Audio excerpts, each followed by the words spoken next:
सदस्य दिसामे. मी पर्यावरण दक्षता मंडळाचा निसर्गायन या सेंटरचा प्रकल्प समन्वय.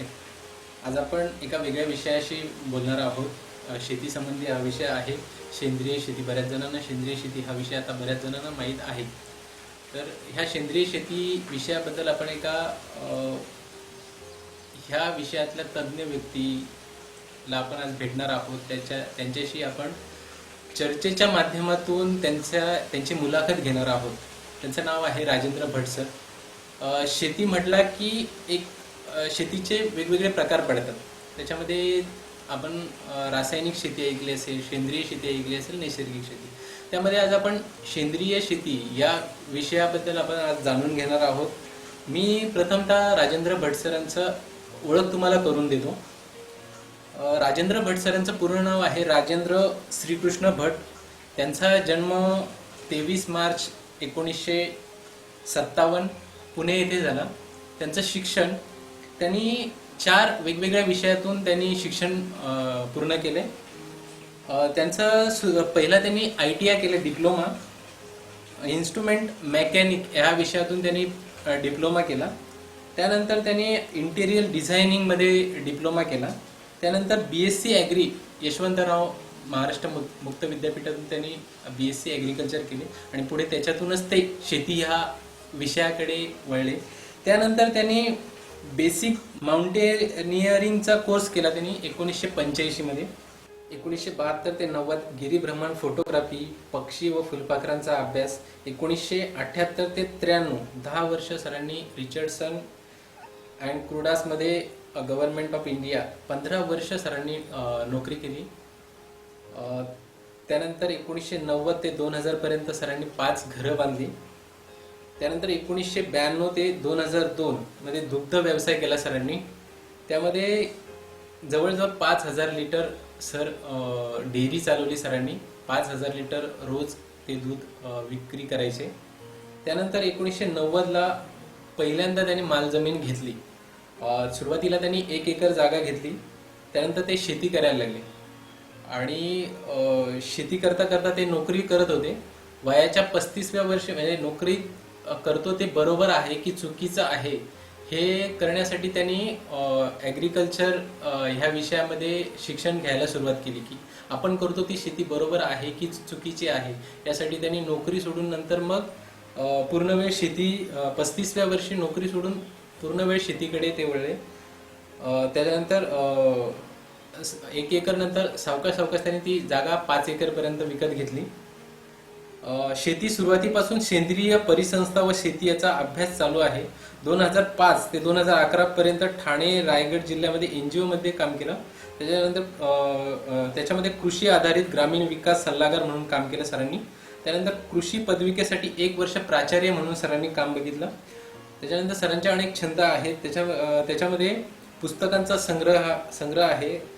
राजेंद्र भट सरांना 2012-13चा महाराष्ट्र राज्य कोकण विभागाचा कृषी भूषण पुरस्कार मिळाला. त्यानंतर 2017ला राष्ट्रीय पातळीवर सेंद्रिय शेतीमध्ये पहिल्या 10 मध्ये सरांची निवड झाली. त्यानंतर 2012 पासून सेंद्रिय शेती प्रशिक्षण वर्ग सर शेतावर त्यांच्या घेतात. त्याचबरोबर ते कृषी पर्यटन सुद्धा त्यांच्या शेतावर घेतात. त्यानंतर सर शेती व कृषी सल्लागार म्हणून सुद्धा काम बघतात.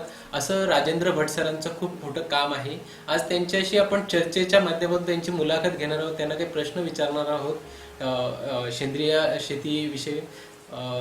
ह्यामध्ये जर कोणाला काही करायचं असेल त्यांच्यासाठी खूप फायद्याची अशी ही चर्चा असणार आहे आणि ह्या सगळ्या चर्चेचा खूप फायदा होणार आहे आपल्या सगळ्यांसाठी.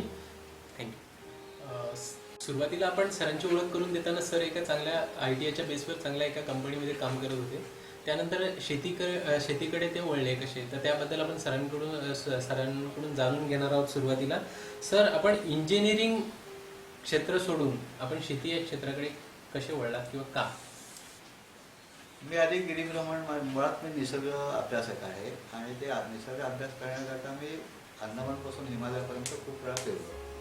हे फिरत असताना एकदा अशी जाणीव झाली की हे आपलं कॉन्ट्रिब्युशन काही नाही, याच्यात आपण फक्त शोषणच करतोय.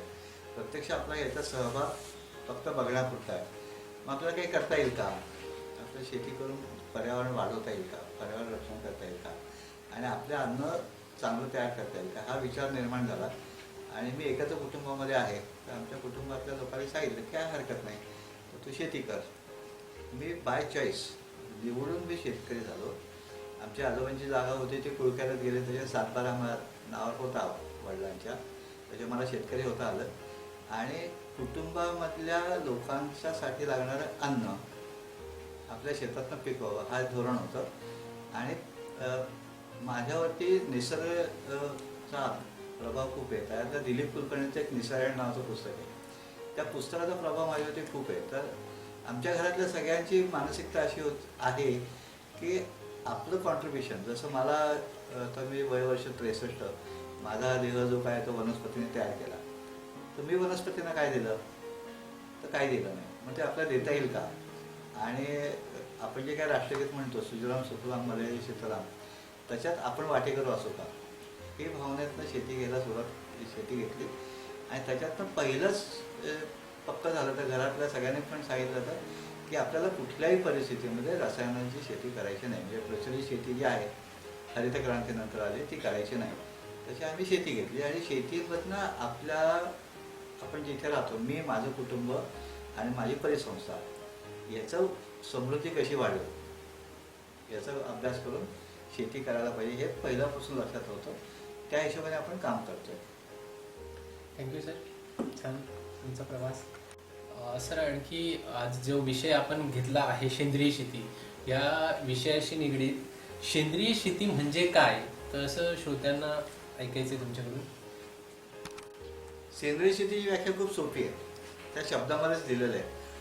इंद्रिय शेती म्हणजे आता इंद्रिय दोन प्रकारची आहेत, एक करणाऱ्या माणसाची इंद्रिय आणि जमिनीची परिसंस्थेची इंद्रिय. त्यातली माणसाची इंद्रिय जी आहेत त्याच्यामध्ये कर्मेंद्रिय, ज्ञानेंद्रिय, त्याच्यामागे करायला लावणारं मन, बुद्धी आणि प्राण. मनाच्या सगळ्या वासना मन बुद्धीच्या मार्फत कर्मेंद्रिय आणि ज्ञानेंद्रियाच्या कडनं करून घेतात. त्याची पहिली मनात इच्छा असायला लागते. आपल्याला लहानपणापासून सगळ्यांनी घरातल्याने किंवा शिक्षकांनी सांगितल्याने सुद्धा मन लावून अभ्यास कर, म्हणजे मन हे सगळं करायला लावतं. तर जोपर्यंत तुमचं मन, कर्मेंद्रिय, ज्ञानेंद्रिय, बुद्धी आणि प्राण हे पूर्णपणे त्या विषयाशी निगडीत होत नाही, त्याला म्हणतो आपण सइंद्रिय. म्हणजे काम करणारे शेतकऱ्याचे सेंद्रिय, सइंद्रिय. आणि जमिनीची जी इंद्रिय आहेत त्याच्यामध्ये असंख्य प्रकारचे जीवाणू, बुरशा, गांडूळ, खेकडे, मुंग्या, त्यात परिसंस्थेमध्ये राहणारे सगळे घटक, जमिनीचे घटक जे आहेत ते बेडकापासून खेकडापर्यंत, हे जमीन चांगले करणारे ह्यांच्यासहित माझे करणाऱ्या शेतकऱ्याची इंद्रिय अधिक जमिनीची इंद्रिय वापरून केलेली शेती याला म्हणतात सेंद्रिय शेती. प्रचलित शेतीमध्ये आपण सगळ्या गोष्टी ज्या आहेत या गोष्टी बाहेरनं आणतो. त्याला आपण हरित क्रांतीनंतर जो देशाची समृद्धी वाढली असं चित्र दिसतंय, प्रत्यक्षामध्ये ते खूप वजामध्ये गेलं आहे. तर त्या ह्याच्यामध्ये सगळ्या गोष्टी बाहेरनं आणून आपण शेती करत असतो. बियाणं बाहेरनं, त्यासाठी पाणी जमिनीतनं शोषण केलं पाण्याचं, औषधं, खतं. आणि ह्या सगळ्यांनी हळूहळू लक्षात असं आलं की पूर्वजांनी जी हजारो वर्ष शेतीची जपणूक केलेली होती ती आपण 50 वर्षामध्ये पाण्यापासून हवेपर्यंत सगळं वाटोळं केलं. आत्ता जे चित्र दिसतंय, आपण आपल्या सगळ्या मुलांना खूप चांगलं शिक्षण दिलं आहे, पण त्यांचं आरोग्य किती वाईट परिस्थितीत जाईल याची पण काळजी आपण घेतली. थोडक्यात की त्यांना चांगली हवा नाही आहे, त्यांना चांगलं पाणी नाही आहे, त्यांना चांगलं वातावरण नाही आहे. आणि हे जर बदलायचं असेल तर आपल्या पूर्वजांनी जी केलेली शेती होती ती शेतीच जास्त चांगली आहे. त्या शेतीचा जे प्रकार आहे त्याला म्हणतो आपण सेंद्रिय शेती. आणि पारंपरिक ह्याच्यावर आपण म्हणतो पारंपरिक कृषी विज्ञान. हे त्यावेळेस रसायनच नव्हती, तसे त्याला नाव वेगळं होतं. आता आपण त्याला नाव दिलं, ही रासायनिक शेती, सेंद्रिय शेती, नैसर्गिक शेती. प्रत्यक्षामध्ये हे प्रत्येक शेतीचे टप्पे, त्याला म्हणतो आपण कॅपॅसिटी डेव्हलपमेंट, काम करणाऱ्या माणसाची क्षमता आणि जमिनीमध्ये काम केल्यानंतर जमिनीच्या बदलणाऱ्या क्षमता, जमिनीमध्ये जे परिसंस्था आपण तयार करतो, इकोसिस्टीम, परिसंस्था म्हणजे इकोसिस्टीम, ही इकोसिस्टीम जशी जशी विकसित होत जाईल तसतशी त्या परिसंस्थेची क्षमता वाढत जाईल. म्हणजे मी आज आंब्याचं झाड लावलं, त्या आंब्याचं झाड वाढायला 10 वर्ष लागणार आहेत, तशी ती क्षमता 10 वर्षात हळूहळू विकसित होणार आहे. तशी माझी पण काम करणाऱ्या शेतकऱ्याची पण क्षमता विकसित होणार आहे, त्याचं आकलन वाढणार आहे, त्याचे कृतीमधनं बदल होणार आहेत. या क्षमता जेव्हा विकसित होत जातात तेव्हा त्याचा पुढचा टप्पा येतो नैसर्गिक शेती. जे प्रत्यक्षात प्रचलित शेती ही जी आहे ही आहे प्राथमिक शिक्षण. त्याच्यानंतर काही लोक आता सेंद्रिय उत्पादनं घेतात. ते म्हणतात आम्ही सेंद्रिय करतोय, पण तिथे मोनोक्रॉपिंग असतं आणि ते इनपुट फक्त सेंद्रिय वापरतात, म्हणजे खतं सगळे सेंद्रिय वापरतात. त्याला आपण म्हणतो सेंद्रिय उत्पादन. म्हणजे माझी 5 एकर आंब्याची बाग आहे, त्या बागेमध्ये दुसरी बायोडायव्हर्सिटी काही नाहीच आहे. मग ते जे आंब्याचं उत्पादन जर माझं असेल सेंद्रिय पद्धतीने घेतलेलं, ते झालं सेंद्रिय उत्पादन. हा आहे आपला दुसरा टप्पा, उच्च माध्यमिक शिक्षण. हा टप्पा जेव्हा आपण करत जातो तेव्हा आपलं लक्षात येतं आणि हे नुसतं भागणार नाही, आपल्याला अजून पुढचं काहीतरी करायला पाहिजे. ते जे पुढचं आहे ते ग्रॅज्युएशन, ते आहे सेंद्रिय शेती. या सेंद्रिय शेतीमध्ये आपली क्षमता विकसित होत जातात, आपल्याला आकलन वाढत जातं आणि हळूहळू आपण पोस्ट ग्रॅज्युएशनला येतो. ते पोस्ट ग्रॅज्युएशन जे आहे ते नैसर्गिक शेती. हे नैसर्गिक शेतीमध्ये तोपर्यंत सगळ्या क्षमता जमिनीच्या, पर्यावरणाच्या, परिसंस्थेच्या आणि व्यक्तीच्या विकसित झालेल्या असतात. मग ही जेव्हा नैसर्गिक शेती तो पोस्ट ग्रॅज्युएशन करतो आणि ते पोस्ट ग्रॅज्युएशन करताना त्याचं असं लक्षात येतं की अरे हे आपल्याला शाश्वततेकडे जाणं आवश्यक आहे, सस्टेनेबिलिटी. तर सस्टेनेबिलिटी आणि सस्टेनेबल फार्मिंग आणि सस्टेनेबल लिव्हिंग हा PhDचा विषय. तर ते सस्टेनेबल फार्मिंग आणि सस्टेनेबल लिव्हिंग हे आपोआप सुरू होतं नैसर्गिक शेतीनंतर. त्याच्या पहिल्याच वर्षी नैसर्गिक शेती नसते. निसर्गाच्या क्षमता आपल्या शेतात विकसित झालेल्या नसतात, आपल्याला आकलन झालेलं नसतं, त्या हळूहळू विकसित होत असतात. हे विकसित होताना जसं आपल्या शिक्षणाचे जे टप्पे आहेत त्या शिक्षणाला जेवढे टप्पे लागतात तेवढेच टप्पे साधारणपणे शाश्वत शेतीला लागतात, तेवढीच वर्ष लागतात. कारण त्या आकलन होण्याची क्षमता आपली तोपर्यंत विकसित झालेली नसते. आणि या सगळ्या ज्या टप्प्यांमधनं आपण जेव्हा जातो तेव्हा आपोआपच तिथे काम करणाऱ्या सगळ्या व्यक्ती त्या ऑक्सिजन बँकमध्ये राहिल्यामुळे त्यांची विचाराची क्षमता सगळी पॉझिटिव्ह झालेली असते आणि त्याच्यामध्ये द्वेष, मत्सर, असूया असे सगळे काही घटक राहतच नाही. तर ही जेव्हा तयार होतं त्याला म्हणतात शाश्वत शेती. तर आपले टप्पे जे आहेत ते सेंद्रिय शेतीपासून शाश्वत शेतीकडे आणि शाश्वत जीवन पद्धती. आपलं जीवनाचं ध्येय हे शाश्वत जीवन पद्धती आहे. जगा आणि जगू द्या. आपल्याकडे आपण कुठलंही चांगलं काम करताना आधी पुण्यवाचन करतो, तेव्हा आपण म्हणतो मम आत्मना स्मृती सुती फलानोक्त फलप्राप्त्यर्थम श्री परमेश्वर प्रीत्यर्थम सहकुटुंब परिवाराणाम करिष्ये. सह म्हणजे मी, कुटुंब म्हणजे माझ्या परिवारातले सगळे सदस्य आणि परिवार म्हणजे इकोसिस्टीम, मी ज्या तिथे राहतो ती. या सगळ्यांची जोपर्यंत माझी इकोसिस्टीमची समृद्धी होत नाही तोपर्यंत माझी समृद्धी होत नाही. कारण इकोसिस्टीमवरती शेती अवलंबून आहे. इकोसिस्टीममधला शेती हा भाग आहे. हा इकोसिस्टीम आपण आतापर्यंत ती इकोसिस्टीम विकसित करत नाही आहोत.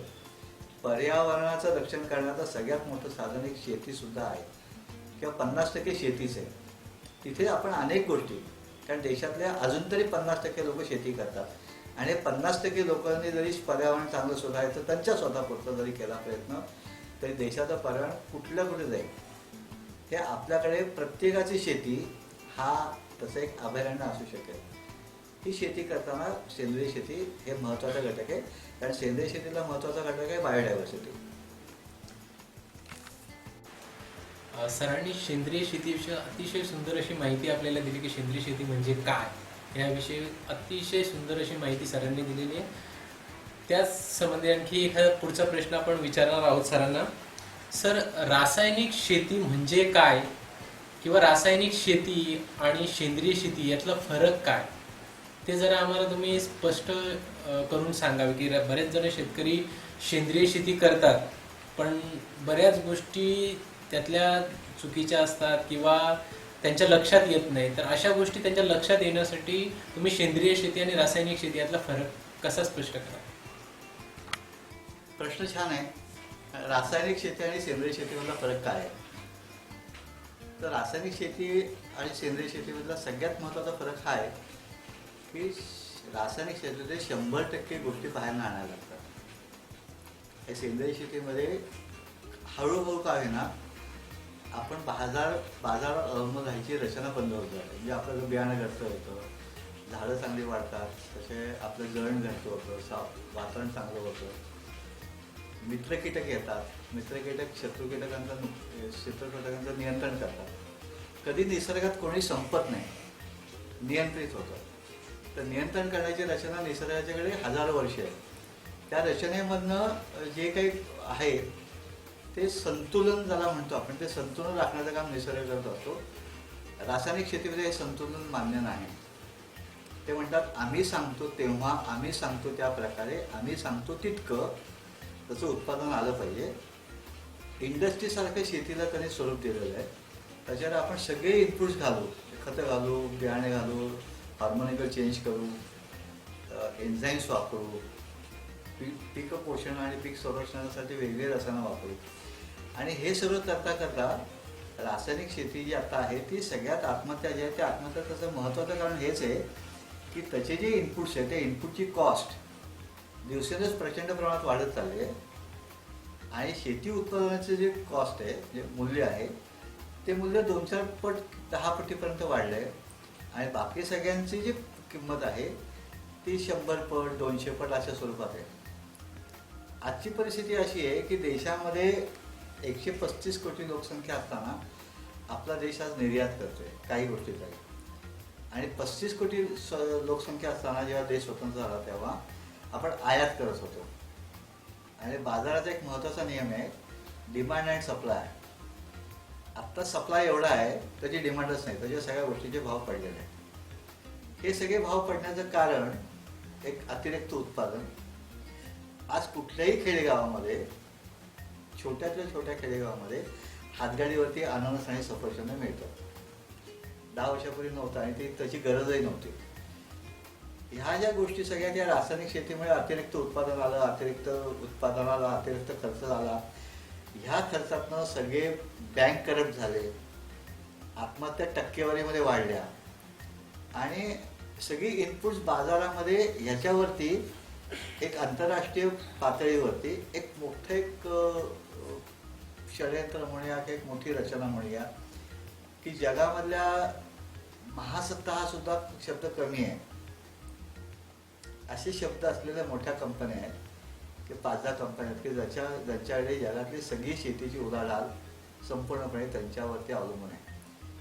आणि ह्याच्यामध्ये दुर्दैवाने अमेरिकन कंपनी जास्त आहेत. जे जर समजा अमेरिकन कंपनीने ठरवलं की आपण देशाला गव्हाचं बी द्यायचं नाही, तर आपण गहू कसा लावणार हा मोठा प्रश्न आहे. आपल्याला गव्हाचं बीज नाही आहे. दरवर्षी शेतकरी बी विकत घेतोय. या 25 वर्षामध्ये शेतकऱ्यांची स्वतःच्या बियाण्याची स्वायत्तता संपत आली आहे, संपली आहे. आणि त्याच्यात परत आता जागतिक पातळीवरती पेटंट लॉ लागू झालेला आहे की बियाण्याची स्वायत्तता. वंदनाशिवाय, डॉक्टर वंदनाशिवाय त्याच्यावरती जागतिक पातळीवरती मोठ्या प्रमाणावरती स्ट्रगल आंदोलन चालू आहे, तुमचं न्याय मिळण्यासाठी प्रयत्न चालू आहे. हे सगळे रासायनिक शेतीचे झाले दुष्परिणाम. आजच्या स्थितीमध्ये आपण जे राष्ट्रगीत आपण मगाशी एकदा आपण म्हटलं की सुजलाम सुफलाम मलयज शीतलाम, आज 50 ते 60 वर्षामध्ये देश स्वतंत्र झाल्यानंतर देशातली कुठलीही नदी पाय घालण्याच्या लायक नाही. आणि आजच्या स्थितीला महाराष्ट्रामध्ये 64% शेतातल्या विहिरीचं पाणी पिण्याच्या लायक नाही आहे. हा सगळा जो दुष्परिणाम आहे, हा दुष्परिणाम जवळजवळ अज्ञान आणि रासायनिक शेती याचा आहे. इस्रोने गेल्या वर्षी महाराष्ट्र राज्याला एक अल्टिमेट दिलेला आहे, एक त्याचा अहवाल प्रसिद्ध झाला आहे की महाराष्ट्राचं 48% वाळवंटीकरण झालेलं आहे. आज अनेक भागांमध्ये 500-600 फुटाच्या खाली वॉटर लेवल आहे. त्याच्यावर खालचं जर पाणी काढलं तर त्यात आर्सेनिक आणि फ्लोराईड येतं. आता हे जर आर्सेनिक आणि फ्लोराईड आलं, आज मी माझ्या साठी 600 फुटावर गेलोय, माझ्या मुलाने कुठे जायचं आणि माझ्या नातवाने कुठे जायचं? हा एक फार मोठी गंभीर समस्या आपण पुढच्या पिढीसाठी तयार केलेली आहे. जागतिक पातळीवरती आपल्याला समजा रासायनिक शेतीमध्ये संकरित बियाणं, औषधं आणि पाणी हे मोठ्या प्रमाणात लागतं. या पाण्यासाठी आणि विजेसाठी आपण आता ॲटॉमिक एनर्जी वापरायला सुरुवात करतोय. त्याच्यासाठी आपल्या देशाची प्रगती चालू आहे. हे जो ॲटमचं युरेनियमचं जे वेस्ट आहे ते टाकायचा एवढा मोठा प्रश्न आहे.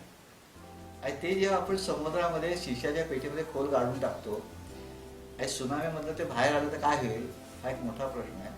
की मला 5-10 वर्षासाठी लागणारी वीज वापरण्यासाठी मी किमान 25,000 वर्ष पुढच्या पिढीसाठी प्रदूषण वातावरण तयार करून ठेवलेलं आहे. आपला अतिरिक्त उपभोग हा याला सगळ्यात महत्त्वाचं कारण आहे. आपल्याला आपली शेती जी करायची असेल ती शाश्वत जर करायची असेल, भरोशाची करायची असेल, तर स्थानिक वाहन, ज्याला म्हणतो आपण जिओग्राफिशियल लोकेशन, कृष्णाकाठची वांगी का प्रसिद्ध आहेत, पंजाबचा तांदूळ, डेहराडूनचा बासमती का प्रसिद्ध आहे, मावळातला आंबेमोर का प्रसिद्ध आहे. आम्ही म्हणतो इथे पण लावू. इथे ते जीवाणूच नाही आहे, तिथे ते पीएच नाही आहे, इथे तो रेनफॉल नाही आहे, जमिनीची धारणा शक्ती, वातावरण सगळं वेगळं आहे. हे सगळं वनस्पतींशी एवढं रिलेटेड आहे की ते आपण सगळे विसरलो आहे. आणि काय झालं, आपण सफरचंद महाराष्ट्रात करू आणि त्या ह्याच्यामध्ये त्याच्यामध्ये आपण अतिरिक्त रसायनं वापरू, अतिरिक्त पीक संरक्षणासाठी लागणारे घटक वापरू, त्याचे हार्मोनिकल चेंजेस करू.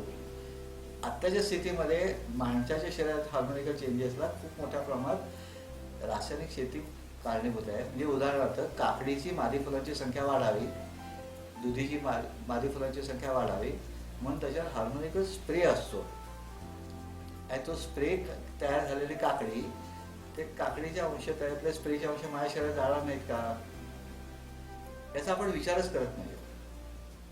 आपण उद्याकडे पूर्णपणे डोळे झाक केलेले आहे. हे रासायनिक शेतीचे परिणाम आहेत. सेंद्रिय शेतीवर असं काही होत नाही. सेंद्रिय शेतीमध्ये मुळात तशी धारणा अशी असते की वनस्पतीची जो सजीव जन्माला आला त्याचं पहिलं इन्स्टिंक्ट पुढची प्रजा तयार करणं असतं. तो त्याच्या क्षमतेनुसार प्रजा तयार करतोच, पण आम्हाला अजून पाहिजे, मला अजून पाहिजे, मला अजून पाहिजे या धारणेमध्ये आपण त्याची अंतर कमी केली, त्याच्यात बियाण्यामध्ये बदल केले. आता आपण त्याच्यावरती शेवटच्या टोकावरती आलो आहे, त्याला म्हणतो आपण जेनेटिकल मॉडिफाईड सीड्स. हे झाल्यानंतर एक आपण नवीन भस्मासूर तयार करतोय असं सगळ्या जगातल्या 90% शास्त्रज्ञांचं मत आहे. पण आम्हाला ते पाहिजे म्हणून आम्ही करतोय. हे तर थोडक्यात रासायनिक शेती सगळ्या गोष्टी बाहेर आणून करायची आहे आणि त्याच्यामुळे जमिनीची सुपीकता केली आहे, वातावरणातले बदल झालेत, विजेचा अतिरिक्त वापर झाला आहे, पाण्याचा अतिरिक्त वापर झाल्यामुळे महाराष्ट्रामध्ये काही लाख हेक्टर जमीन क्षारपीडित झाली. कारण आम्हाला पाणी वापरायचं कसं, किती द्यायचं, खतं किती वापरायची, का वापरायची याचं काही माहिती नाही. आज त्याच्यासाठी केंद्र सरकारने मोठ्या प्रमाणात मोठा निधी खर्च करून सॉइल हेल्थ कार्ड तयार करण्याची संकल्पना सुरू आहे. की माझ्या जमिनीत रासायनिक खत द्यायचं तर किती देऊ, माझ्या जमिनीत किती आहे, याचं अज्ञान किंवा अजाणतेपणे घेतलेलं अज्ञानाचं सोंग, या दोन्ही गोष्टी त्याला कारणीभूत होते. सेंद्रिय शेतीमध्ये सगळं काही नाही आहे. माझं बी घरचं असतं, ते त्या जिओग्राफिशियल लोकेशनचं असल्यामुळे ते स्वधर्माने वाढतं, त्याला ॲडिशन सपोर्ट द्यायला लागत नाही आणि तिथे बायोडायव्हर्सिटी असते. त्याशिवाय बायोडायव्हर्सिटी असल्यामुळे त्याचा स्वतःचा विकास कसा करायचा, त्याला लागणारे महत्त्वाचे मदत करणारे घटक तिथे खूप अस्तित्वात असतात. रासायनिक शेतीमध्ये हे नसतं. तर रासायनिक शेतीमध्ये मोनोक्रॉपिंग असतं. हे मोनोक्रॉपिंग अनेक समस्या नवीन तयार करतात. त्याच्या आपल्याला जर शेती करायची असेल तर रासायनिक शेती टाळून आपण सेंद्रिय शेतीकडे जायला लागेल, जी अन्न, हवा, पाणी आणि जमीन याची गुणवत्ता वाढवणारी असेल. त्याच्यात मास प्रोडक्शन नसेल. आज आपला देश या स्थितीला आलेला आहे की एकेकाळी आपल्याला पोट कसं भरायचा हा प्रश्न होता, म्हणून आपण खूप मोठ्या प्रमाणात उत्पादनं काढली. आता उत्पादनं भरली, आपलं पोट भरलं, आता आपण म्हणतो क्वालिटेटिव्ह ग्रोथ पाहिजे. हे क्वालिटेटिव्ह ग्रोथ फक्त आणि फक्त सेंद्रिय शेतीमधूनच होऊ शकते. रासायनिक शेतीमध्ये क्वालिटी वाढवण्यासाठी जे काय आपण वापरू, ते वापरलेले घटक दिसायला देखणे चकचकीत असतील, पण त्याच्यामध्ये खूप रेसिड्युअल्स असतील आणि त्याचे दुष्परिणाम आपल्या माणसाच्या शरीरावर होत असतील. अजून एक गंमत झाली, त्यामधल्या एक टप्प्यामध्ये एक रेसिड्युअल फ्री फार्मिंग नावाचा एक प्रकार सुरू झाला आहे की माणसाला हानिकारक नाही आहे, पण परिसंस्थेला आहे ना, जे त्याच्यावरले कीटक आहेत, पक्षी आहेत, त्यांच्यासाठी आहे ना, त्याचा आपण विचारच करत नाही आहोत. तर हा विचार करायचा महत्त्वाचा फरक सेंद्रिय शेती आणि रासायनिक शेतीमधला. सेंद्रिय शेती म्हणजे जगा आणि जगूया आणि रासायनिक शेती म्हणते सॉरी, मला हे उत्पादन आलंच पाहिजे, त्याला मला पाहिजे तेवढीच फळं आली पाहिजे, त्या पाहिजे तेवढ्या आकारातच आली पाहिजेत आणि ती मला खूप मिळाली पाहिजे. त्याची क्षमता असो नसो. त्यासाठी आम्ही काय वारेमाप वाटेल ते वापरू. तुम्ही जर कधी शेड्यूल बघितलीत रासायनिक शेती करणाऱ्यांची टाईम टेबल असतं. आज हे वापरलं, उद्या ते वापरलं, परवा ते वापरलं, असं नॉनस्टॉप यांत्रिक पद्धतीने काम चालू असतं. आणि त्याच्यामध्ये फवारणीमध्ये लोक मेलेत, महाराष्ट्रात मेलेत की नको त्या रसायनाची फवारणी करताना योग्य काळजी न घेतल्यामुळे शेतकामदार खूप मोठ्या प्रमाणात मेलेले आहेत. ते सगळं टाळायचं असेल तर आपल्याला सेंद्रिय शेती आणि रासायनिक शेती यातलं महत्त्वाचा फरक समजून घेतला पाहिजे. सेंद्रिय शेतीमध्ये सगळं निसर्ग तयार करत असतो, निसर्गाच्या अनुकूलतेने तयार करत असतो आणि त्याला म्हणतो आपण ऋतुकालोद्भव. हे ऋतुकालोद्भव आपण रासायनिक शेतीमध्ये विसरलोय. चांगली शेती कुठली असते तर जी रिजनल, सीझनल आणि ओरिजिनल असते. ती आपण रिजनल विसरून गेलोय, सीझन तर विसरूनच गेलोय. आपण कुठल्याही ऋतूमध्ये काहीही खातो. जे आपल्याला पावसाळ्यात फ्लॉवर पाहिजे, पावसाळ्यात कलिंगड पाहिजे. रासायनिक शेतीमध्ये क्षमता आहे बरं का. खूप मोठ्या प्रमाणात इनपुट वापरून त्यातनं कलिंगड तयार होतं. ते कलिंगड माणसाच्या शरीराला पोषक आहे की नाही मला ते माहिती नाही, कारण कलिंगड मुळात पाणी निर्माण करणार आहे, ते उन्हाळ्यातच खायचं आहे. आम्ही वर्षभर कलिंगड खातो. त्याच्या आहार पद्धतीचा बदल हा मार्केटिंगने निर्माण केला आणि त्याच मार्केटिंगने रासायनिक शेतीमधनं ते माल पुरवठा करण्याची जबाबदारी स्वीकारली. निसर्ग शेती, सेंद्रिय शेती हे मानत नाही. ते म्हणते ऋतुकालोद्भव, जे काय पिकेल तेच आपण खाऊ. त्याच डिफिशियन्सी शरीरामध्ये तिथल्या सजीवांच्या तयार होत असतात. तर हा महत्त्वाचा फरक लक्षात घ्या की रासायनिक शेतीमध्ये इंडस्ट्रियल प्रोडक्शन आहे आणि सेंद्रिय शेतीमध्ये आत्मीयतेने तयार केलेलं परिसंस्थेच्या समृद्धीसह तयार झालेलं प्रॉडक्ट आहे. सर छान, अतिशय छान अशी रासायनिक शेती आणि सेंद्रिय शेती यातला फरक तुम्ही आम्हाला पटवून दिलेला आहे. बघितलं तर निसर्गाच्या विरुद्ध गेला तर निसर्गाच्या विरुद्ध जाऊन जी केलेली शेती आहे ती रासायनिक शेती आणि निसर्गाला धरून जी केली जाते ती सेंद्रिय शेती, असं सरांनी छानपैकी आपल्याला माहिती दिलेली आहे. सर आणखी थोडंसं पुढे जाऊन आम्ही हे विचारतो तुम्हाला की आहाराच्या दृष्टीने रासायनिक शेतीतून उत्पादन केलेला माल खाल्ल्यानंतर काय होऊ शकतो किंवा सेंद्रिय शेतीतून उत्पादन केलेला जर आम्ही अन्न खाल्ला तर काय होऊ शकतो माणसाच्या आहाराच्या दृष्टीने जर बघितलं तर? छान प्रश्न आहे. सेंद्रिय शेतीमध्ये उत्पादन झालेला माल जो असतो त्याच्यामध्ये निसर्गाच्या मदतीने ते उत्पादन झालेलं असतं. निसर्गामध्ये प्रत्येक घटक हा वेगळा वेगळा असतो. जे एकाच आईवडिलांची मुलं वेगळ्या उंचीची, वेगळ्या विचाराची, वेगळ्या रंगाची असतात. रासायनिक शेतीमध्ये असं नसतं. रासायनिक शेतीमध्ये प्रत्येक फळ छान कसं दिसेल, ते एकाच आकाराचं कसं होईल याच्यासाठी त्याच्यावरती कृत्रिमरित्या काहीतरी वापरून ते तयार केलं जातं. हे जे कृत्रिमरित्या वापरलेले घटक असतात हे घटक त्या फळामध्ये काही प्रमाणात शिल्लक राहतात, भाजीमध्ये शिल्लक राहतात. आणि हे भाजीमध्ये शिल्लक राहिलेले घटक माणसाच्या शरीरामध्ये जेव्हा जातात किंवा गुरं चढणाऱ्या गुरांच्या पोटात जातात तेव्हा त्यांच्या शरीराच्या अंतर्गत ज्या रचना बदलतात त्याच्यामध्ये फार मोठ्या प्रमाणामध्ये व्याधी निर्माण होतात. म्हणजे उदाहरणार्थ की सध्या पालेभाजी आहे समजा, तर पालेभाजी छान मोठी दिसण्यासाठी त्याला युरियाचा मोठ्या प्रमाणात म्हणजे नत्र खताचा वापर करतात. हा नत्र प्रत्येक माणसाच्या शरीरामध्ये असतोच, प्रत्येक सजीवाच्या शरीरात असतो. तो PPM मध्ये असतो. तो नत्राचं प्रमाण शरीरामध्ये माझ्या मते 50 PPM असतं आणि आत्ताच्या स्थितीमध्ये भारतातल्या सगळ्या लोकांच्या शरीरामध्ये ते 300 PPM आहे. आता हा जो नत्र शरीरामध्ये गेल्यानंतर तो काय करतो तर हिमोग्लोबिनमध्ये ऑक्सिजनला रेजिस्टन्स करतो आणि हिमोग्लोबिनमध्ये ऑक्सिजन जर गेला नाही तर मेंदूला रक्ताचा पुरवठा कमी होतो. कारण शरीरातलं सगळ्यात जास्त रक्त मेंदूला लागतं आणि जेव्हा मेंदूला ऑक्सिजनचा पुरवठा कमी होतो तेव्हा विकृत विचार करणे सुरू होते. आपण ज्या पद्धतीने जगतो, ज्या गर्दीत राहतो आणि जो आहार घेतो याचे सामाजिक विकृती दिवसेंदिवस वाढायला लागले. त्याचं महत्त्वाचं कारण शरीरामधले असलेलं अतिरिक्त नत्र हा घटक आहे. तर तसे शरीराच्या अंतर्गत होणारे बदल आणि शरीराची एक वेगळी रचना आहे. ते काय करते, एखादी गोष्ट त्याला नवीन असली तर आपण एखादी गोष्ट जशी आपल्याकडे जमा झाली आपण ठेवून देतो माळावर वापरून नंतर काहीतरी, तसं ते कुठे कुठे साठत राहतं. आणि साठल्यानंतर त्याचा एक विस्फोट होतो. आणि विस्फोट झाला की आपल्याला कॅन्सर लोकेट होतो. जे आधी पण कॅन्सर होता, आधी पण मधुमेह होता, पण आताच्या या 50 वर्षामध्ये तशी टक्केवारी कितीतरी पट झाली. म्हणजे आपल्या नातलगात, आपल्या मित्रामध्ये आपण कॅन्सरग्रस्त कितीतरी आपल्याला आठवायला बसलो तर आपल्या दर 10 माणसांमागे 4 माणसांना कॅन्सर आहे. दर 10 माणसांमागे 5 ते 6 माणसांना मधुमेह आहे. याची 2 कारणं आहेत. एक आहार पद्धती आणि दुसरी विहार पद्धती. म्हणजे आम्ही जगतो कसे. एक लक्षात घ्या, मी सेंद्रिय खाल्लं आणि मी रात्री 12ला झोपत असेल आणि 11ला जेवत असेल, मी कधीही बरा होऊ शकणार नाही. कारण ऋतुकाल आणि दिनचर्या ही निसर्गाच्या नियमशी रिलेटेड असली पाहिजे. ती जर नसेल तर मी सेंद्रिय खाऊनही काही मी बरा होणार नाही आहे. म्हणजे उदाहरणार्थ बायोलॉजिकल ऑफ शरीरामधलं जे असतं ते दुपारी 12 वाजता भूक लागली म्हणतं. आणि आम्ही त्या कामामध्ये एवढे व्यग्र असतो किंवा एवढ्या पैशाच्या मागे ते काम एवढं आमच्याकडे असतं की आम्हाला डबा खायला पण वेळ नसतो. आणि मग ते डबा नाही खाल्ला की ॲसिडिटी वाढते. मग आमचं माध्यम जे काय आम्हाला ज्ञानाचं, दूरदर्शन, जाहिरातीतनं आम्हाला कळतं जेरुशील खाल्ली की ॲसिडिटी कमी होते.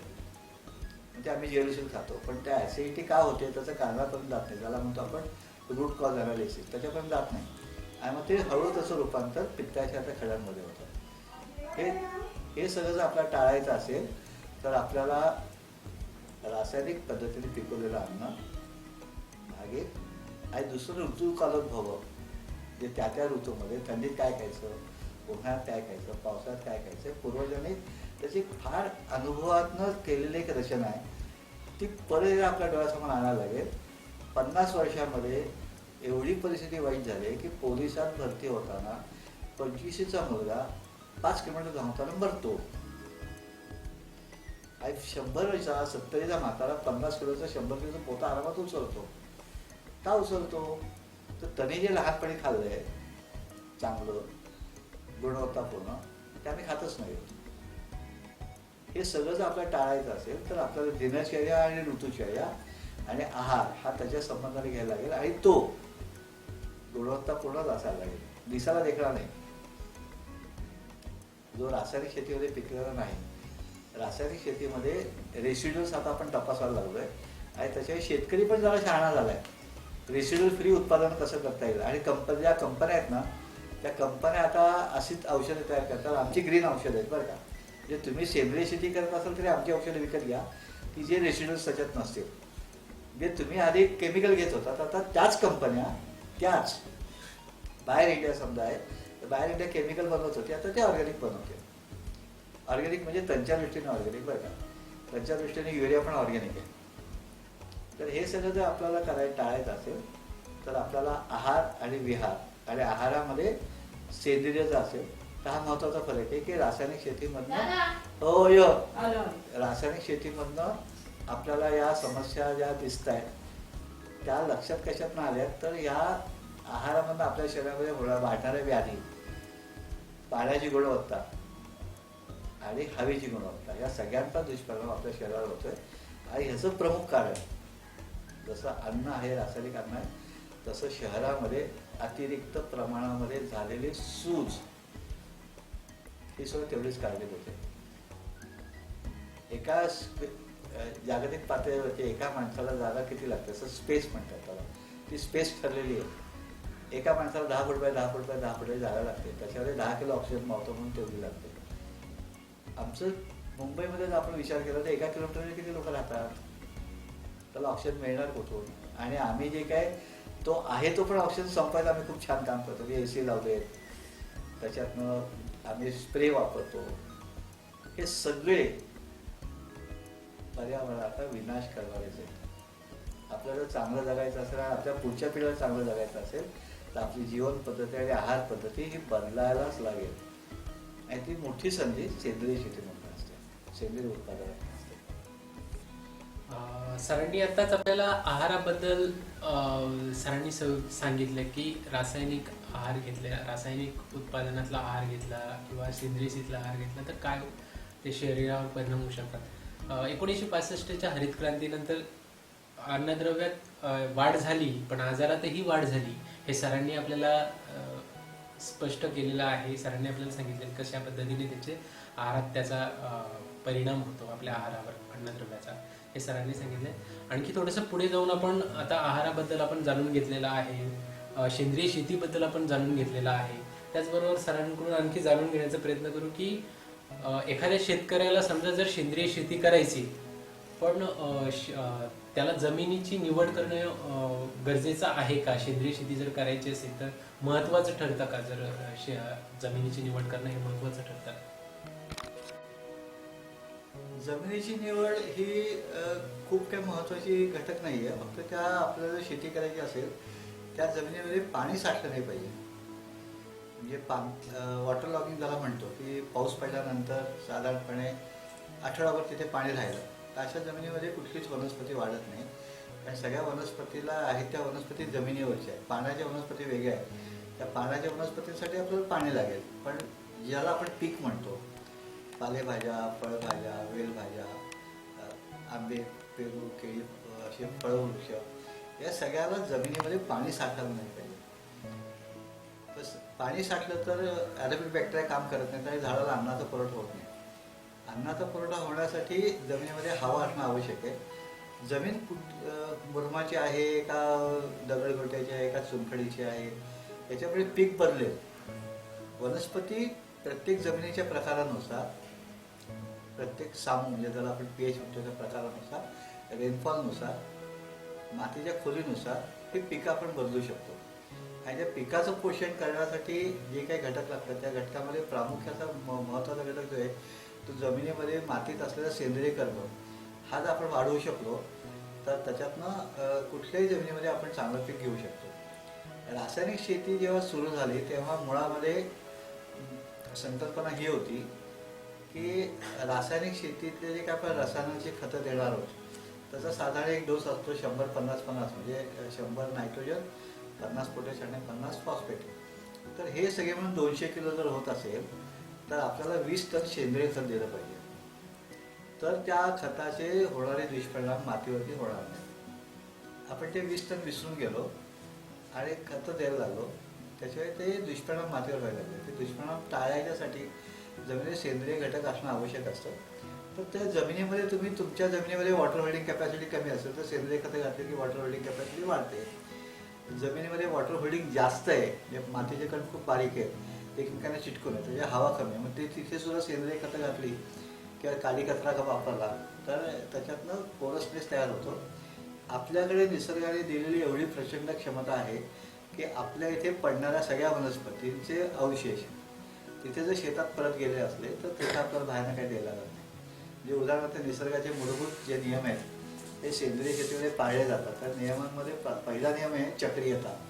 म्हणजे झाडाचं जन्माला आलं, झाड वाढलं आणि मेलं, ते जर तिथेच परत असेल त्याला म्हणतो आपण चक्रीयता, त्याला म्हणतो उत्पत्ती स्थितीला आहे.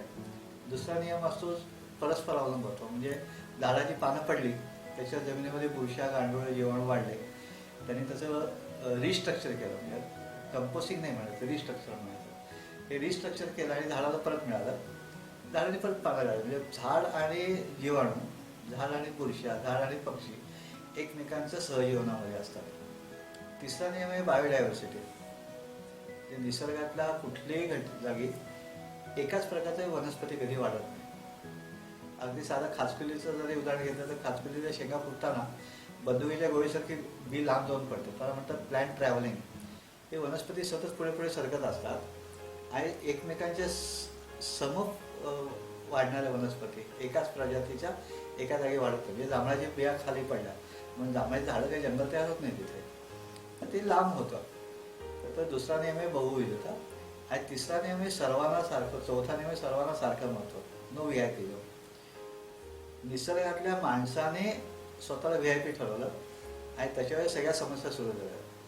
जेव्हा माणूस VIP नाही असं समजलं, म्हणजे मुंगीला जेवढं महत्त्व आहे तेवढंच माणसाला महत्त्व आहे असंच आपण समजलं तर शेती चांगली होऊ शकते. निसर्गाचा तो मूलभूत नियम आहे. तर हे जे आहे आपण शेतीमध्ये सेंद्रिय घटक जेवढे वापरू तिथे ते तयार होतच असतात. म्हणजे आता साधं उदाहरण घेऊ आपण की आपण कोकणातले शेतकरी भात लावतोय, तर भाताचं उत्पादन साधारण 2 टन असं आपण गृहीत धरतो. महाराष्ट्राची सरासरी 2.4 टन हेक्टरी आहे. आता हा 2.4 टन हेक्टरी बाहेर गेला, 2 टन तांदूळ तयार झाला तो बाहेर गेला. त्याची साल जी होती ती गिरणीत गेली, ती कोंबड्यांच्या खाली गेली. भाताचा पेंडा होता तो म्हशीच्या पोटात गेला, शेण काही शेतात आलं नाही. आणि मुळं आहेत ती प्रचलित शेती पद्धतीमध्ये त्याच्यामध्ये कीड आणि रोगाचे जंतू आहेत म्हणून ते नांगरून नष्ट करा असं शिकवलं गेलं. म्हणजे जमिनीमध्ये जो सेंद्रिय घटक जाणार होता परत, तो आपण जाऊच दिला नाही, थांबवला. आणि त्याच्यामुळे दरवर्षी जमिनीमधला सेंद्रिय घटक कमी कमी होत गेला. आणि हा कमी कमी किती झाला तर जेव्हा स्वातंत्र्य मिळालं, हरित क्रांती सुरू झाली, ते आपल्या जमिनीमध्ये साधारण 3% सेंद्रिय कर्ब होता. आज आपल्या जमिनीमध्ये 0.2, 0.3, 0.1 एवढा सेंद्रिय कर्ब आहे. चांगलं वनस्पती वाढण्यासाठी किमान 1% सेंद्रिय पदार्थ जमिनीमध्ये असणं आवश्यक असते. हे त्या वनस्पतीच्या चक्रीयतेमधनं निर्माण होतच असतात. आपण ते थांबवल्या म्हणून समस्या आहेत. तरी आपण केलं तरी सगळे होऊ शकतात. Thank you sir. नाही म्हटलं तरी जमिनीची निवड पिकानुसार का होईना पण महत्त्वाची आहे, सरांनी आपल्याला सांगितलेलं आहे. पण सर आणखी एक पुढे जाऊन थोडंसं की जमिनीची निवड जशी आहे महत्त्वाची, तशीच बियाण्याची सुद्धा निवड महत्त्वाची आहे का? आपलं शेती करण्याचं उद्दिष्ट जे आहे त्या उद्दिष्टाशी निगडीत आहे की संकरित बियाणं आपण वापरतो. सध्याच्या दिवसामध्ये सगळं संकरित बियाणंच लावतात. या संकरित बियाण्याची म्हणजे पेलवान आहे, त्याची स्वतःची मागणी खूप आहे. ती मागणी सेंद्रिय खतातून तुम्ही देताय का रासायनिक खतातून देताय याच्यावरती तसं उत्पादन अवलंबून असतं. तर आपल्याला जर देशी बी वापरलं तर देशी बियाणं जे रिजनली तुमच्या भागातलं असेल तर त्याला माहिती असतं की आपल्याला कसं जमिनीतनं काय मिळणार आहे. संकरित बी जरी आपण वापरलं आणि संकरित बियाणाची टेस्टेड बियाणं आपण वापरत राहिलो तर 7वी पिढी ही नेटिव्ह होते, ओपन होते. शेतकऱ्याकडे तेवढा वेळ नसतो. तर त्यासाठी सेंद्रिय पद्धतीमध्ये बियाणाची निवड करताना आपल्याला शक्यतो ज्याला आपण ओपी सीड म्हणतो, म्हणजे ओपन पॉलिनेटेड, जसं बीचं बी होऊ शकतं, अशी बियाणे आपण वापरायला पाहिजेत. आता उदाहरण आपण घेऊ भेंडीचं. भेंडीची संकरित जात जी आहे त्या संकरित बियाण्याची किंमत आणि सुधारित बियाण्याची किंमत, सुधारित बियाण्याच्या किमतीच्या 1 किलोमध्ये संकरित बियाणं 100 ग्रॅम येतं. एवढा किमतीत फरक आहे. आणि भेंडी किती लागतात तर सुधारित बीला 25 लागतात, त्याला 30 लागतात. कॉस्ट ऑफ सीडमध्ये 10 पट फरक आहे आणि प्रोडक्शनमध्ये 50% फरक आहे, असं गृहीत धरून जास्तीत जास्त. तर हे जर आपल्याला टाळायचं असेल तर आपल्याला स्वतःचं बी असणं आवश्यक असतं. हे का आवश्यक असतं तर ते जे बी तयार होतं ते झाड त्या बीला, म्हणजे ते झाड म्हणजे ती आई त्या बीला शिकवत असते की या जमिनीतनं आपल्याला काय मिळालं, या वातावरणाला आपण सर्वाईव्ह कसं व्हायचं. डार्विनचा सिद्धांत सर्वाईव्हला फिटेस्ट. तर हा त्या बीमध्ये प्रत्यक्ष तयार होत असतो. तसे जेव्हा तुम्ही ते बी परत वापरता, त्याचं बी परत वापरता, तेव्हा त्याची रोगप्रतिकारक क्षमता, निसर्गाला तगून राहण्याची क्षमता, पाण्याचा ताण, जमिनीचा पीएच, पावसाचं प्रमाण, या सगळ्याला ते सर्वाईव्ह झालेलं असतं. त्याचे सातत्याने आपल्या घरचं बी आपण जर वापरलं तर खूप उपयुक्त असतं. आता याच्याने परत आत्ता एक प्रवाह आला आहे की देशी बियाणं असावं. तर देशी बियाणं हे खूप छान आहे, याच्यात काही वादच नाही. पण देशी बियाणामध्ये एक समस्याही आहे की देशी बियाणं जेव्हा तयार झाली तेव्हा आपलं कुटुंब 15-20 माणसांचं होतं. जे एक दुधी 2 किलोचा 3 किलोचा दुधी असायचा. आता आपण त्याला म्हणतो आपल्याला पार्टी पॅक. फॅमिली पॅकमध्ये 300 ग्रॅमचा दुधी पाहिजे आणि आपलं दुधी होणार 3 किलोचं. कोणी गिऱ्हाईक घेत नाही बरं का. तसे आपल्याला फॅमिली पॅक तयार करायला लागेल जो आत्ताचे आपली देशाची धारणा आहे 2+1, काही ठिकाणी फक्त 2च. तर हे जर असेल तर आपल्याला बियाणं बदलायला लागेल. आणि मग विद्यापीठाने हे काम केलं आहे. समजा आता कोकण कृषी विद्यापीठ आहे, त्या कोकण कृषी विद्यापीठाने वडीच्या अळू जी आहे त्या वडीच्या अळूच्या 200 जाती गोळा केल्या कोकणातनं आणि त्यातनं सिलेक्शन केलं की त्याची रोगक्षमता किती जास्त कोणाची आहे, टिकून राहण्याची क्षमता किती आहे, पानं येण्याची क्षमता किती आहे, याच्यातनं सिलेक्शन करून त्याने व्हरायटी सेट केल्या. त्याचे ज्या देशी बियाणामध्ये सिलेक्शन जर असेल तर ते खूप छान आहे. त्याचं बीचं बी आपल्याला करता येतं. शक्यतो रासायनिक वापरू नये, संकरित अजिबात वापरू नये. आणि जेनेटिकली तरी जो सेंद्रिय प्रमाणीकरण करणार असेल, सर्टिफाईड ऑर्गॅनिक फार्म, त्याला सेंद्रिय म्हणजे ओपन बी वापरायला परवानगी आहे. संकरित आणि जेनेटिकली बी वापरायला परवानगी नाही. तुमचं प्रमाणीकरणच होणार नाही. म्हणजे तुमच्या बियाण्याच्या शाश्वततेसाठी तुम्हाला तुमच्या शेतातलं बी ओपन पॉलिनेटेड बी लावणं आवश्यक आहे. त्यातनं पीक एखाद्याच कमी येईल, पण बियाण्याची शाश्वतता माझा पाहिजे तेव्हा बी माझ्या हातात आठवून. म्हणजे उदाहरण घेऊ, आता कोविड समस्या आहे, काही दिवस मध्ये बियाण्याची दुकानं बंद होती आणि मला पीक लावायचं, कुठून लावू? मला बीच नाही आहे माझ्याकडे. म्हणजे माझं बी माझ्याकडे असलं पाहिजे, माझं खत माझ्याकडे औषध असलं पाहिजे, माझे पीक पोषणाचे सगळे घटक माझ्याकडे निर्माण करता आले पाहिजे. असं झालं तर आपण शेतीत तगून राहू, नाही तर आपण तगून नाही राहणार. आत्ताच्या काय आत्महत्या आहेत, बीटी कॉटनच्या आत्महत्या सगळ्यात जास्त आहेत. बीटी कॉटनचं प्रत्येकच बी विकत घ्यायला लागतं आणि मराठवाडा आणि विदर्भामध्ये दुबार तिबार पेरणे हे कॉमन आहे. जेव्हा घरचं बी वापरत होता तेव्हा बी बुजलं, ठीक आहे आपण नवीन बी लावू, आपले बी आहे शिल्लक. आत्ताची परिस्थिती तशी नाही आहे. आपण सगळे बी विकत घ्यायला लागलो आहे. कोकणातले भाताचे शेतकरी सुद्धा बी विकत घ्यायला लागले आणि ते दुकानदार सांगतोय की हे दरवर्षी तुम्हाला बदलायला पाहिजे, असं काही नसतं. संकरित बी दरवर्षी बदलायला लागेल, सुधारित बी आपल्याला बदलायला लागतं असं नाही. तसे नवीन विचाराचं बी जे आहे ते विद्यापीठाने विकसित केलेल्या निवड पद्धतीने विकसित केलेल्या जाती वापरणं हे सगळ्यात चांगलं असतं. त्या बियाणाची त्या रिजनली बियाणं असतं तर त्याची वाढ चांगली होते विदाऊट एरिया एक्सटर्नल सपोर्ट. तर आपल्याला ते तसं बियाणं पाहिजे. संकरित आणि जेनेटिकली मॉडिफाईड अजिबात नको, बॅन. छान सर, अतिशय सुंदर माहिती दिली श्रोत्यांसाठी तुम्ही. सर आणखी काही प्रश्न, बऱ्याच जणांना असं वाटतं की सेंद्रिय शेती करतो म्हणजेच कुठल्या प्रकारचा रोग पडणार नाही किंवा कीड पडणार नाही सर. तर असं काही जणांचे असे प्रश्न येतात की रोग कीड पडल्यावर काय उपाय. तर मग असं जर काही सेंद्रिय शेतीमध्ये जर रोग कीड पडला तर काही कीटकनाशक आहेत की की रोग कीड जाऊ शकते, असं काय आहे का?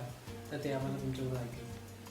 रोग कीड पडला रासायनिक शेतीमध्ये जेव्हा आपण पीक संरक्षण हा विषय घेतला तेव्हा पहिल्यांदा लक्षात निर्मूलन हाच घटक डोळ्यासमोर आला की याला मारून टाका.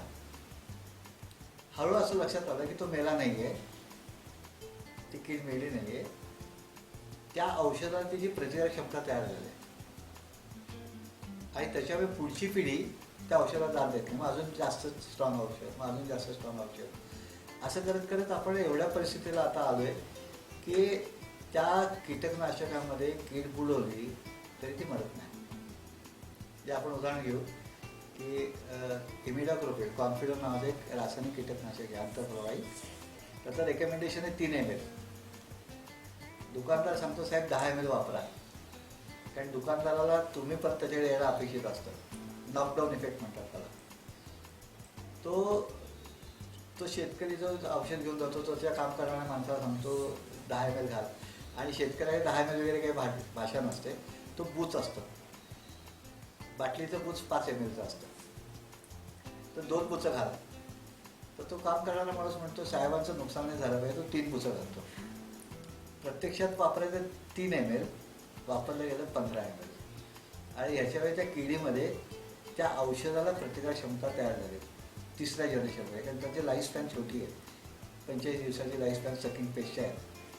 तर ह्याच्यामध्ये की आणि त्यांनी वातावरणातले जे बाकीचे घटक आहेत त्याला सिलेक्शन नाही आहे. आपला मित्र कीटकही म्हणणार, मधमाशी म्हणणार, परागीभवन करणारे कीटक म्हणणार, मित्र कीटक म्हणणार, हे सगळे टाळायचं असेल तर आपल्याला APM, integrated paste and disease management असा नवीन एक प्रकार गेल्या काही वर्षात विकसित झाला.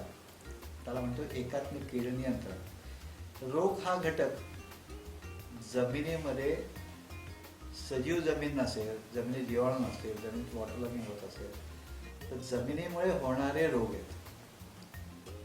कीड ही कोवळ्या पालवीला येते, रोग हा जुन्या पानांना होतो.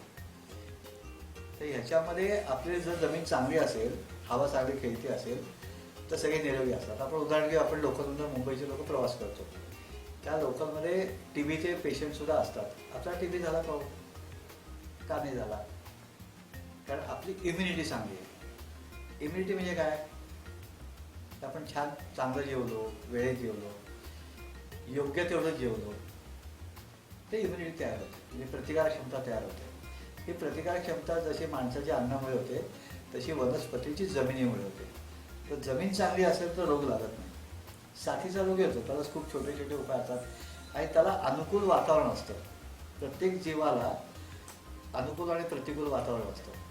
जे उदाहरणार्थ स्वाईन फ्लू आहे, तर स्वाईन फ्लू थंडीमध्ये वाढतो, उन्हाळ्यात जातो. म्हणजे काय होतं, तर त्याला अनुकूल वातावरण असल्यावर तो संपतो. तसं वनस्पतींना होणारे जे काही व्याधी आहेत, रोग आहेत, याला अनुकूलता आणि प्रतिकूलता असते. तिथेच आपण ती प्रतिकूलता तयार केली. जे जास्त घट्ट झालं आहे, तर आता मायक्रो क्लायमेट ते क्रिएट झालं, इम्युनिटी वाढली, तर ते आपण थोडी कटिंग केली तर तिथे सूर्यप्रकाश पोचतो.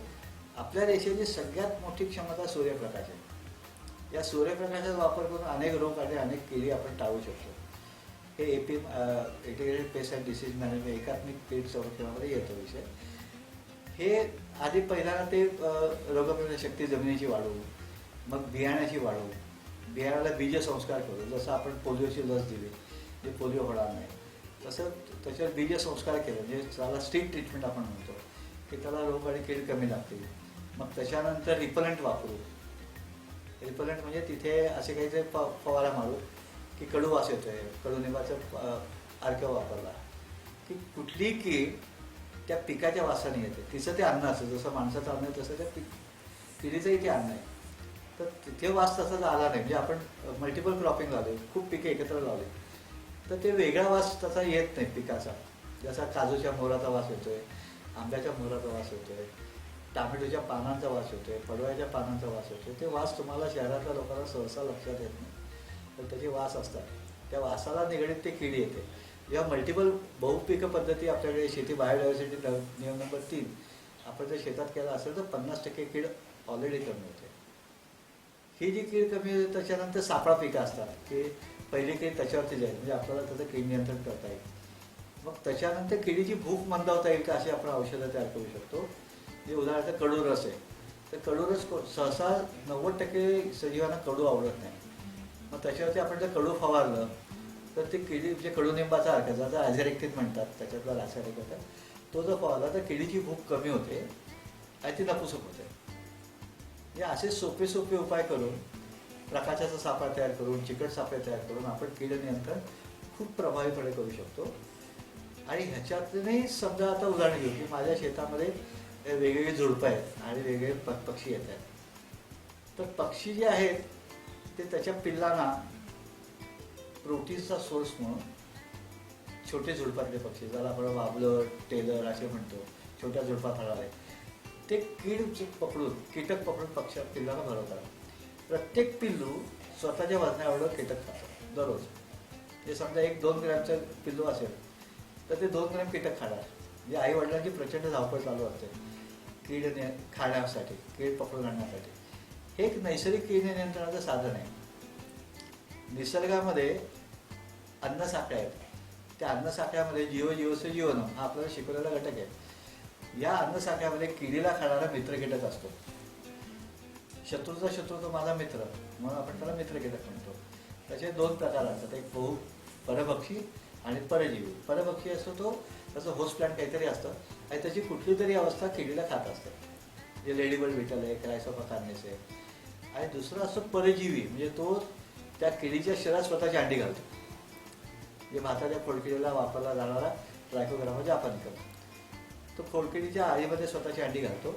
ती अंडी आतमध्ये उगतात, त्या खोडकिडीच्या शरीरातच राहतात आणि ती डायरेक्ट ॲडल्ट होऊनच बाहेर येतात. तर असे खूप प्रभावी यंत्रणा आता विकसित झाल्या आहेत, दररोज नवीन बाहेर येत आहेत आणि याचा वापर करून आपण रेसिड्युअल फ्री, आणि हे बाकीच्या कुठल्याही कीटकांना हानिकारक नसतात, वातावरण प्रदूषित करत नाहीत. आणि हे असे प्रयोग करून, असे साधनं वापरून, कामगंध सापळे आहेत, हे वापरून आपण प्रत्येक पिकाचं कीड नियंत्रण प्रभावीपणे करू शकतो. नियंत्रण, किलर नाही. आपण कधीच कोणाला कुठलाच विचार किंवा प्रत्यक्ष कृतीतनं आपण कोणालाही कधीही संपवू शकलेलो नाही, हे लक्षात घ्या. तसा काहीतरी रोल असतो, त्या रोलसाठी तो तिथे जगत असतो आणि त्याच्यातनं तो चांगलं काम करतो. आता उदाहरण घेऊ आपण की महाराष्ट्र राज्याचं फुलपाखरू, राज्य फुलपाखरू आहे ब्ल्यू मॉर्मन, मॉर्मन फॅमिलीचं फुलपाखरू आहे. तसं होस्ट प्लॅन्ट आहे सिट्रस आणि लेमन, म्हणजे लिंबू आणि संत्रा मोसंबा. आता याच्या पानावरती ते फुलपाखरू अंडी घालतं. आता ती आई असते ती सगळी पानं खाते. आणि ह्या लिंबू आणि संत्रा फॅमिलीमध्ये जेव्हा नवीन पालवी येईल त्याच्यावर नवीन फुलं येतात आणि फळं लागतात. म्हणजे निसर्गाचा त्या फुलपाखराचं काम ते पानं संपवणं आहे, जुनी पानं संपवणं आहे. आपण ते कृत्रिमरित्या लिओसिन नावाचं रसायन वापरून पानगळ करतो, त्यामुळे त्यातून नवीन पानं येतात. मग निसर्ग हे काम करत असेल तर आपण तिथे संधी म्हणून त्याचा वापर केला पाहिजे. आणि मग छोटी झाडं असेल 1-2 वर्ष असेल तसं नियंत्रण करू. मोठ्या झाडाचं नियंत्रण करण्याची गरज नाही. निसर्गाची रचना आहे, नवीन फूट येण्याची, नवीन पालवी येण्याची. त्याचे कीड नियंत्रण आणि रोग नियंत्रण हा आपण बघू त्या दृष्टीने आपल्याला दिसतं की आपण रासायनिक कीड नियंत्रणामध्ये अजूनपर्यंत कीड नियंत्रण झालेलं नाही. त्याचे नवीन नवीन जे मायनर होत्या त्या किडी आता मोठ्या झाल्या, म्हणजे लीफ मायनर, नागाळी, ते आता मेजर झाले. तर हे सगळे जे झाले ते आपल्या केलेल्या दुष्परिणामामुळे झाले, रसायनाच्यामुळे झाले. तर आपल्या सेंद्रिय पद्धतीने मधमाशी जर माझ्या शेतात जगायला हवी असेल तर आपल्याला स्पर्शजन्य किंवा आंतरप्रवाही कीटकनाशक रासायनिक वापरून चालणार नाही. कारण मधमाशी गेली तर आपलं उत्पादन मिळणार नाही, कारण परागीभवन होणार नाही. अर्ध्या वनस्पती स्वपरागीभवन आहे, अर्ध्या वनस्पती परागीभवन आहे. याच्यामध्ये मधमाशीचा रोग खूप मोठा आहे. तर मधमाशी माझ्या शेतात जगायला पाहिजे असेल, जे परिसंस्था माझ्या जगायला पाहिजे असेल तर आपल्याला integrated paste and disease management शिकायला लागेल आणि ते वापरायला लागेल. अतिशय छान सरांनी माहिती दिली. सर गेले अनेक वर्षापासून सेंद्रिय शेती करतात आणि त्यांचे अनुभव आपल्याशी शेअर करतात. कीटक, किडी आणि हे रोग असतील असे अनेक याच्यावर त्यांच्याकडे उपाय आहेत आणि ते करत असतात. प्रॅक्टिकली त्यांनी केलेलं आहे, म्हणून त्यांना सेंद्रिय शेतीवर कृषीभूषण पुरस्कार मिळाला. ते उगाचच नाही असं एकंदरीत ते दिसून येते आपल्याला. सर आणखी थोडंसं पुढे जाऊन आम्ही विचारतो की सेंद्रिय शेतीमध्ये खतं आम्ही ऐकलेली आहेत किंवा बऱ्याच जणांनी वेगवेगळ्या माध्यमांमध्ये बघितलेली आहेत, खते असतील किंवा कीटकनाशके आहेत. तर याच्यामध्ये कुठल्या प्रकारची खते आणि कीटकनाशके सेंद्रिय शेतीमध्ये येतात?